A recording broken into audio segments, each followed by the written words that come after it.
The local battle against homelessness just received help from a new grant. News Channel 10's Vanya Patino spoke with the executive director of the women's shelter and says this grant is a lifeline to homeless women.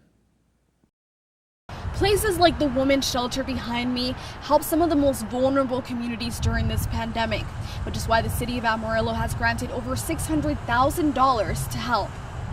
The money came from the U.S. Department of Housing and Urban Development through Texas and funneled down to Amarillo. About $141,000 out of about $600,000 also came from the CARES Act due to the hotel rooms provided to help the homeless population social distance. So far, the city has been able to house 75 homeless people and provide food and medication, but do expect to reach more as the economic situation worsens. The Eviction Act that was put into place, I know that once that's lifted, we are going to start seeing a lot more people lose their housing.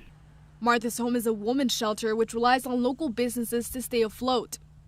However, when everything closed and local businesses could no longer donate, the organization struggled to make ends meet and continue providing for homeless women. With the new grant, they were able to receive a little over $31,000. It's a chance for us all to breathe and relax for a while and focus on living instead of, a stressful time being in a holding pattern, being uncertain and fearful for our future, for their future.